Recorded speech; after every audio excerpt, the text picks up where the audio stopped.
প্রতিদিনের চিন্তা ও প্রার্থনা। 5ই নভেম্বর, দিনের প্রধান চিন্তা। আমরা যদি সেই পরম পুরুষের সঙ্গে যোগসূত্র স্থাপন করিতে চাই, তবে আমাদের প্রাণভরা ভক্তির একান্ত প্রয়োজন। মুখস্থ করা যায়, মাতৃহৃদয়া ভগবতী জননী, তোমার অবিরত স্নেহের প্রমাণ পাই আমি জীবনের প্রতি পদক্ষেপে।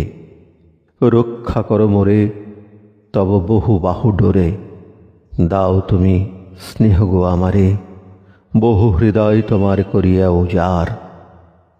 দেখাও আমারে পথ তুমি, তব বহু হস্তের নির্দেশ ইশারায়। উপদেশ। আমরা যখন বুঝিতে পারি যে পার্থিব আড়ম্বর ধন দৌলত একেবারে শূন্য, এবং নিজেদের যখন বড় অসহায় মনে হয়, তখন যদি আমরা ভগবানের শরণাপন্ন হই, তবে ইহাই আমাদের হয় এক মহান আশীর্বাদ। প্রার্থনা করিও তোমার হৃদয় যেন আবার নূতন করিয়া জাগ্রত হয়, এবং তুমি যেন ইষ্টের প্রতি দৃঢ়গতি ও অটল হও। যদি তুমি কেবল তোমার অন্তর্শক্তির উপর নির্ভর করিতে শেখো এবং ভক্তির সঙ্গে কাজ করিয়া যাও, তবে তোমার সাধনায় তুমি জয়ী হইবেই। তোমার আত্মানুভূতি তোমাকে রক্ষা করিবে। আমাদের এই জীবনের অক্ষয় সম্পদ যাহা, তাহার সংস্পর্শে আসিয়াই আমরা উন্নতির পথে অগ্রসর হই।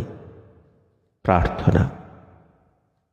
এই শুভ মিলনের মুহূর্তে আমার প্রার্থনা যেন তোমার প্রতি ঊর্ধ্বমুখী হয় প্রভু। সেই প্রার্থনাকে তুমি সজাগ এবং প্রাণপূর্ণ করো। আমাকে এমন আকুলতায় ভরপুর করো যেন আমি সেই অসীম ও অনন্তের সান্নিধ্য লাভ করি। তোমারই প্রেমের আবরণ আমার চারিদিকে। তুমিই আমাকে অতি যত্নে রক্ষা করিতেছ। তোমারই দিব্য আবির্ভাব এবং অক্ষয় প্রেম ভিন্ন আমার আর কোনো প্রয়োজন নাই।